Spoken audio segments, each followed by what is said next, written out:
مکہ کو فتح کرنے کے بعد مسلمان عرب کے سب سے طاقتور فورس بن گئے، لیکن عرب کے دو بڑے قبیلے بنو حوازین اور بنو ثقیف نے مسلمانوں کو پورے عرب پر حکمرانی سے روکنے کے لیے مسلمانوں سے جنگ کرنے کا اعلان کر دیا۔ یہ بنو ثقیف پتہ ہے کون سا قبیلہ ہے؟ یہ طائف کا وہی قبیلہ ہے جس نے کچھ سال پہلے جب رسول اللہ صلی اللہ علیہ وسلم انہیں اسلام کی دعوت دینے کے لیے گئے تو انہوں نے رسول اللہ صلی اللہ علیہ وسلم کو کمزور سمجھ کر ان کا بہت مذاق اڑایا اور اتنے پتھر مارے کہ رسول اللہ صلی اللہ علیہ وسلم کے جسم کو خون سے لال کر دیا، لیکن پھر بھی رسول اللہ صلی اللہ علیہ وسلم نے ان سب کو معاف کر دیا تھا۔ اور اس کے کچھ ہی سال بعد مکہ کو فتح کرنے کے بعد اب حالات بالکل بدل چکے تھے اور رسول اللہ صلی اللہ علیہ وسلم پورے عرب سے 12,000 لوگوں کی فوج لے کر طائف کی طرف روانہ ہوئے۔ طائف کے لوگ اپنا شہر چھوڑ کر مسلمانوں سے لڑنے کے لیے حنین کی وادی میں جمع ہوئے۔ حنین مکہ اور طائف کے بیچ میں ایک علاقہ ہے جو دو بڑے پہاڑوں کے درمیان میں واقع ہے۔ طائف کے لیڈر نے اپنی ساری فوج حنین کے وادی میں جمع کر لی اور ان سب کو آرڈر دیا کہ ساری فوج اپنے بچوں اور عورتوں کو بھی ساتھ لے کر آئیں گے تاکہ اس کی فوج جنگ چھوڑ کر بھاگ نہ جائے اور فل دلیری اور ڈیڈیکیشن کے ساتھ لڑے۔ مکہ کو فتح کرنے کے صرف 14 دن بعد رسول اللہ صلی اللہ علیہ وسلم 12,000 لوگوں کی فوج لے کر حنین کی طرف روانہ ہوئے۔ یہ فوج بدر اور احد کی طرح صرف سٹرونگ اور مضبوط ایمان والے صحابہ کی نہیں تھی، بلکہ اس میں بہت سارے نئے صحابہ بھی تھے جو اس جنگ سے کچھ ہی عرصہ پہلے مسلمان ہوئے تھے، تو انہیں مسلمانوں کی سٹرگلز جو انہوں نے بدر، احد اور خندق میں کی تھی اتنا پتہ نہیں تھا۔ تو انہوں نے رسول اللہ صلی اللہ علیہ وسلم سے ایک عجیب ڈیمانڈ کی کہ ہمیں ایک ایسا درخت اور ایک ایسا پیڑ بنا کر دیں جو بہت بڑا ہو اور اس کے نیچے بہت شیڈ ہو، مطلب آپ تو نبی ہیں، اب تو کچھ بھی کر سکتے۔ تو رسول اللہ صلی اللہ علیہ وسلم نے انہیں کہا کہ اب تم مجھ سے وہی ڈیمانڈز کر رہے ہو جو بنی اسرائیل نے موسیٰ علیہ السلام سے کی تھی، یقیناً تم لوگ انتہائی جاہل ہو۔ پھر کچھ اور نئے مسلمان کہنے لگے کہ ہمارے نمبرز تو بہت زیادہ ہیں، 12,000 ہیں، ہم تو آرام سے جنگ جیت جائیں، جس پر رسول اللہ صلی اللہ علیہ وسلم کو بہت غصہ آیا کیونکہ یہ نئے مسلمان اللہ سے زیادہ اپنے نمبرز پر یقین کرنے لگے تھے۔ مسلمان حنین کے دو پہاڑوں کے درمیان صبح ہونے سے کچھ ہی دیر پہلے اندھیرے میں پہنچے۔ جیسے ہی مسلمان اسے کراس کرنے لگے تو پہاڑوں سے بہت سارے تیر اور پتھر برسنے لگے اور اتنے پریسائز طریقے سے کہ کچھ ہی دیر میں بہت سارے صحابہ شہید ہونے لگے اور ان سب سے بچنے کا کوئی طریقہ بھی نہیں تھا۔ تو مسلمان وہاں سے واپس مکہ کی طرف بھاگنے لگے۔ یہ دیکھ کر دشمن کی مین فوج نے مسلمانوں پر فل فلیج حملہ کر دی اور مسلمانوں کی آلموسٹ پوری فوج 12,000 لوگ جنگ چھوڑ کر بھاگنے لگے۔ ایسا لگ رہا تھا کہ مسلمان کلیئرلی یہ جنگ ہار چکے۔ طائف والے بہت خوشی اور جوش کے ساتھ بہت تیزی سے آگے بڑھنے لگے کیونکہ انہوں نے دیکھا کہ ساری فوج بھاگ رہی ہے، لیکن جیسے ہی ڈسٹ تھوڑی کلیئر ہوئی انہوں نے دیکھا کہ رسول اللہ صلی اللہ علیہ وسلم اپنے کچھ ساتھیوں کے ساتھ ایک قدم بھی پیچھے نہیں ہٹ رہے، تو وہ سارے سیدھا رسول اللہ صلی اللہ علیہ وسلم کی طرف بڑھے۔ رسول اللہ صلی اللہ علیہ وسلم بھی پیچھے ہٹنے کے بجائے اکیلے دشمن کی طرف بڑھنے لگے اور زور زور سے کہنے لگے، میں ہوں محمد، عبداللہ کا بیٹا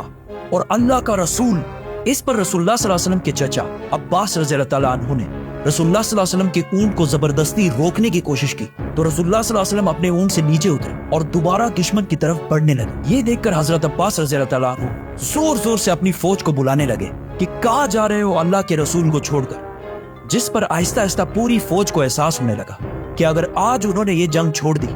تو رسول اللہ صلی اللہ علیہ وسلم کی جان کو بھی خطرہ ہو سکتا، کیونکہ رسول اللہ صلی اللہ علیہ وسلم جنگ سے ایک قدم بھی پیچھے نہیں ہٹا رہے تھے۔ رسول اللہ صلی اللہ علیہ وسلم کا یہ جذبہ اور اللہ پر یقین دیکھ کر آہستہ آہستہ پوری فوج جنگ میں واپس آنے لگی اور مسلمانوں کی پوزیشن جنگ میں دوبارہ سٹرونگ ہونے لگی اور کچھ ہی دیر میں پورے 12,000 مسلمان واپس جنگ میں آئے اور دشمنوں پر ٹوٹ پڑے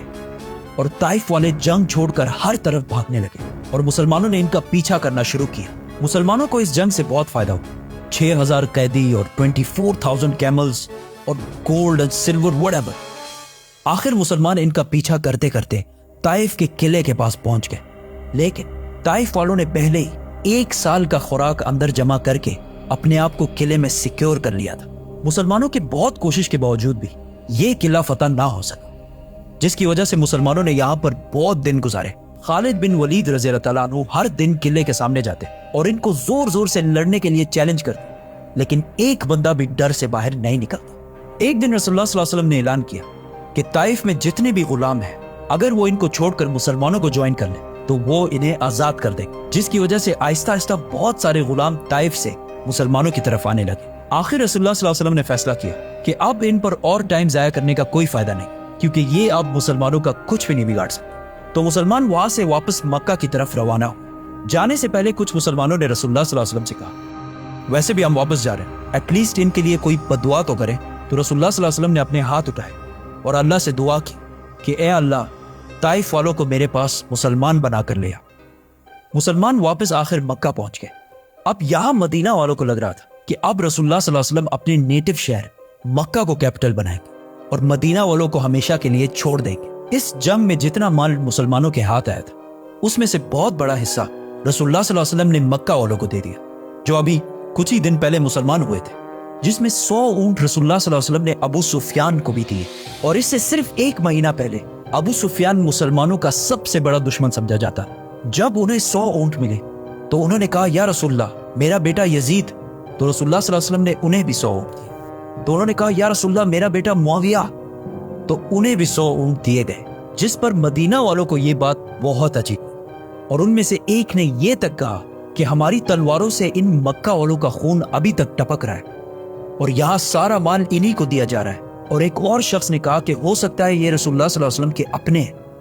اسی لیے ان کو اتنا کچھ دیا جا رہا ہے۔ جب رسول اللہ صلی اللہ علیہ وسلم کو ان سب باتوں کا پتہ چلا تو انہوں نے مدینہ کے سارے انصار کو ایک جگہ جمع کیا اور انہیں کہا کہ کیا تم لوگ گمراہ نہیں تھے اور میری وجہ سے اللہ نے تم لوگوں کو سیدھے راستے پہ لگایا؟ کیا تم لوگ غریب نہیں تھے اور اللہ نے تمہیں بہت سارا مال دیا اور تم سارے تو آپس میں لڑتے رہتے تھے اور اللہ نے تمہیں یونائٹڈ اور ایک بنا دیا؟ انہوں نے کہا یہ سب بالکل سچ ہے۔ تو رسول اللہ صلی اللہ علیہ وسلم نے ان سب سے کہا کہ اب یہ ساری باتیں تم مجھے بھی کہو کہ جب آپ کے اپنے لوگوں نے آپ کو ریجیکٹ کیا تو ہم نے آپ کی مدد کی، جب آپ کو پورے عرب میں کوئی پناہ نہیں دے رہا تھا تو ہم نے آپ کو پناہ دی، اور جب آپ غریب اور کمزور تھے تو صرف ہم آپ کے ساتھ کھڑے تھے۔ پھر رسول اللہ صلی اللہ علیہ وسلم نے کہا کہ کیا یہ بہتر نہیں ہے کہ یہ لوگ اپنے ساتھ دنیا کا مال، اونٹ، بکریاں لے جائیں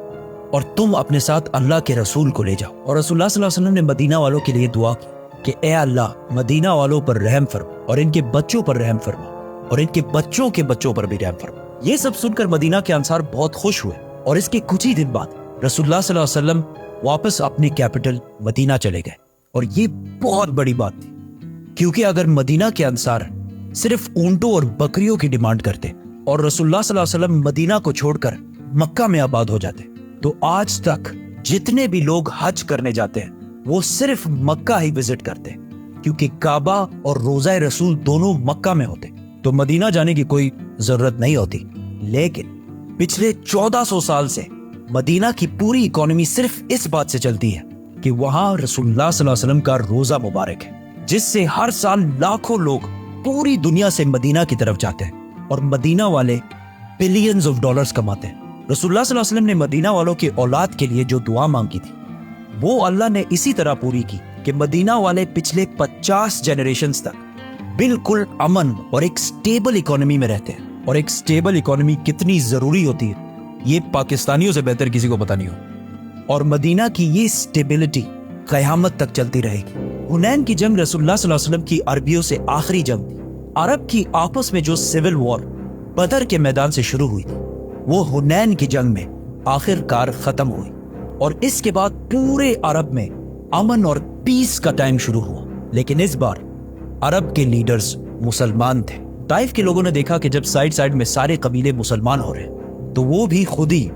وداؤٹ اینی فائٹ رسول اللہ صلی اللہ علیہ وسلم کے پاس آ کر مسلمان ہو گئے۔ رسول اللہ صلی اللہ علیہ وسلم نے خود ایک بار کہا کہ طائف کا دن ان کی زندگی کا سب سے مشکل ترین دن تھا، لیکن رسول اللہ صلی اللہ علیہ وسلم طائف گئے کیوں تھے؟ یہ مسلمانوں کی تاریخ کی سب سے بڑے دن کی کہانی ہے، ہجرت۔ سبسکرائب۔